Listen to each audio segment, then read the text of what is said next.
हम आगे बढ़ते हैं। आपको बता दें कि उत्तर प्रदेश की राजधानी लखनऊ में स्कूल से घर लाते समय वैन चालक ने 4 साल की बच्ची के साथ दरिंदगी की वारदात को अंजाम दिया है। घिनौनी वारदात सामने आई है। मामला सामने आने से हड़कंप मच गया है। पीड़ित परिवार का आरोप है कि शिकायत करने पर आरोपी वैन चालक आरिफ ने परिजनों को मुंह बंद रखने और मासूम को गायब कराने की धमकी दी है, जिसके बाद परिजनों ने पुलिस थाने में स्कूल प्रबंधन और वैन चालक के खिलाफ शिकायत दर्ज कराई। पुलिस ने इस मामले में आरोपी वैन चालक को गिरफ्तार कर लिया है। साथ ही स्कूल प्रबंधक पर केस दर्ज किया गया है। बड़ी ही घिनौनी वारदात यहां पर घटी है, जहां पर एक वैन चालक ने स्कूली बच्ची के साथ रेप की वारदात को अंजाम दिया। दुष्कर्म उसके साथ किया गया। 4 साल की मासूम को दरिंदगी का शिकार बनाया गया है। वहीं पर परिजनों ने मामला दर्ज करवा लिया है। संवाददाता जय त्रिपाठी हमारे साथ जुड़ गई है फोन लाइन पर। जय, ये घिनौनी वारदात को अंजाम दिया गया है और वैन चालक ने एक बच्ची के साथ रेप किया। अभी तक क्या पुलिस कार्रवाई कर रही है इस मामले को लेकर? देखिए ऋचा, ये लखनऊ के इंदिरागंज थाने के अंतर केंद्रीय स्कूल का मामला है, जहां 4 साल की बच्ची वैन के पर रोज स्कूल आती जाती थी और 14 जुलाई को बात है, जिस तरीके से वो रोजाना की तरह वापस जा रही थी और उसके साथ कार में इस तरीके की दरिंदगी, हैवानियत, रेप किया गया। जिसके बाद वो घर गई, जिसके प्राइवेट पार्ट में कहीं न कहीं दर्द हो रहा था। उसने अपनी माँ से बताया, माँ ने पूरी जानकारी ली, डॉक्टर से कहीं न कहीं उसका दिखलाया और इलाज कराया। तो उसके बाद कहीं न कहीं ये पुष्टि हुई कि इसके साथ इस तरीके की घटना घटी है। जिसके बाद उन्होंने स्कूल के प्रबंधन से इस चीज को लेकर शिकायत की, लेकिन उसका सही कोई तरीके से जवाब नहीं मिला। जिसके बाद वो इंदिरानगर थाने में जाकर रिपोर्ट दर्ज कराई। उसके बाद आपको बताते चले 25 वर्षीय आरिफ को गिरफ्तार कर लिया गया है। आरिफ आमपाली इंदिरानगर का रहने वाला है। जिस तरीके से अगर हम पुलिस की बात करें तो पुलिस पूरी छानबीन कर रही है कि आरिफ के साथ साथ इसमें और कौन लोग जुड़े हैं, क्या प्रबंधन से किसी तरीके का कोई व्यक्ति तो नहीं है। अगर हम इसी चीजों को बताते चलें कि पूर्वी डीसीपी शशांक सिंह ने पूरी जानकारी ली है और 2 टीमें लगा दी हैं। पूरी तरह से टीम छानबीन कर रही है कि आखिर इसमें इस तरीके की हैवानियत को घटना देने वाले कौन कौन लोग हैं। और अगर आपको बताते चलें, जिस तरीके से बच्ची के परिवार वालों ने उससे पूरी जानकारी ली, उसने बताया कि इससे पहले भी इस तरीके की इशारेबाजी करते थे आरिफ, लेकिन इस चीजों को कभी भी बच्चे ने ध्यान नहीं दिया, क्योंकि वो चाचा चाचा, अंकल अंकल कहते पुकारती थी। आपको बता दें, मुख्यमंत्री योगी आदित्यनाथ लगातार निर्देशित करते हुए, जिस तरीके से रेप और हैवानियत का कोई भी व्यक्ति हो उसे बख्शा नहीं जाएगा।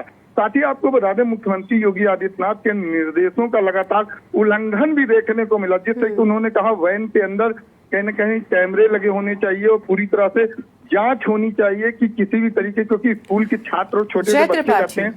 जी देखिए, भले ही योगी सरकार ने बहुत सारी बातें कही और कहा, ये भी एक रूल बना भी था कि भाई जितने भी जो स्कूल बस हैं या वो वैन है, वहां पर कैमरे लगे होने चाहिए। साथ एक महिला भी इसमें मौजूद होनी चाहिए, ताकि अगर कोई बच्ची जा रही है किसी वैन में बैठ के, किसी बस में बैठ के, तो महिला का होना जरूरी है। ये जो इंतजाम किए जाने चाहिए थे जय त्रिपाठी, ये क्यों नहीं किए गए स्कूल प्रशासन की तरफ से? क्योंकि ये तो काम है करने का और बड़ी लापरवाही देखने को मिली है यहाँ पर। इसके जिम्मेदार कौन है फिर? देखिए ऋचा जी, बिल्कुल आप सही कह रही हैं। जिस तरीके से मुख्यमंत्री योगी आदित्यनाथ ने निर्देशित किया था कि कैमरे लगे होने चाहिए, साथ में उस वैन पे एक महिला होना चाहिए, क्योंकि इसमें छात्राएं अधिक रहती हैं, तो ऐसे में ऐसी कोई घटना घटित ना हो। इन चीजों की अगर बात करें तो कहीं न कहीं निर्देश दिए गए। स्कूल की जो वैन, उनसे बोला गया कि प्राइवेट वैन, तो उसके लिए भी कहीं न कहीं निर्देशित किया गया। लेकिन जिस तरीके की बात करें तो कहीं न कहीं सारी ढीला पोली साफ दिखाई पड़ रही। कहीं न कहीं जो नियमों का उल्लंघन है वो साफ उसकी पोल खुलती हुई नजर आ रही। हालांकि अगर हम बात करें तो कहीं न कहीं इन चीजों को अगर हम किताबी और कानूनी कार्रवाई में बताएं तो लिखा पढ़ी में पूरी तरह से कहीं न कहीं इस चीज को चढ़ा होगा कि सारे नियमों का पालन हो रहा। लेकिन आप देख सकते हैं किस तरीके से मुख्यमंत्री योगी आदित्यनाथ के बनाए गए और दिए गए निर्देशों का खुलेआम उल्लंघन हो रहा, जिसका जाहिर है जय, क्योंकि जितना जो आरोपी इसमें सिद्ध हुआ है, उतना ही ज्यादा आरोपी है जो स्कूल प्रशासन है। उनकी जिम्मेदारी बनती है, बच्चों की सुरक्षा को लेकर जिम्मेदारी तय की जाती है। अभी फिलहाल की अपडेट क्या है जय त्रिपाठी? बच्ची की सिचुएशन कैसी है अब?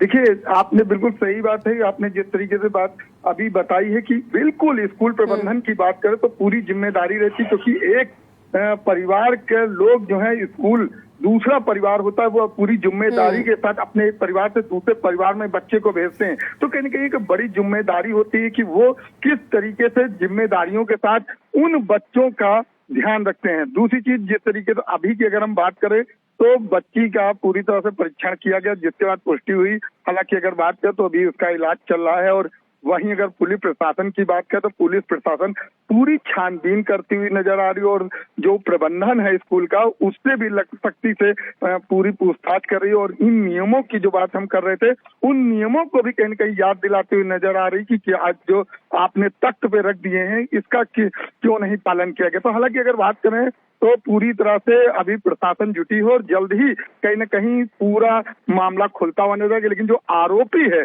उसको कहीं न कहीं गिरफ्तार कर लिया गया, तो उम्मीद ये जताई जा रही है कि पूरा मामला जो है वो कहीं न कहीं पूरी तरह से शाम तक पूरी तरह से नजर में आ जाएगा। जी, क्योंकि बच्ची के साथ दरिंदगी यहाँ पर की गई है, घिनौनी वारदात को अंजाम दिया गया है। 4 साल की बच्ची है, रेप उसके साथ किया गया। ये जो स्कूल प्रशासन है, क्योंकि जो भी ड्राइवर रखे जाते हैं स्कूल में तो उनकी पहले पूरी जांच पड़ताल होती है, उनका बैकग्राउंड क्या है, वो किस प्रवृत्ति की है। तो क्या यहाँ पर कोई जांच पड़ताल नहीं की गई थी?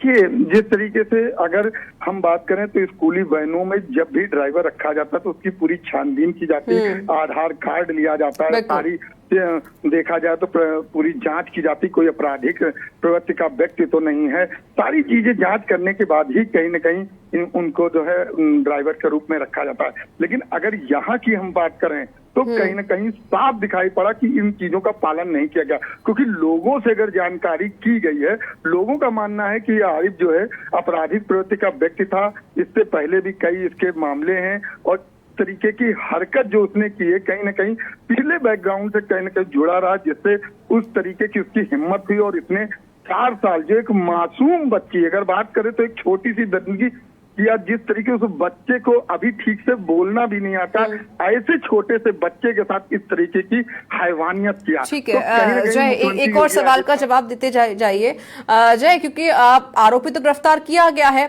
और जो स्कूल प्रशासन है, तो कोई एक्शन लिया जाएगा उसके खिलाफ, क्योंकि गलती तो है स्कूल प्रशासन की।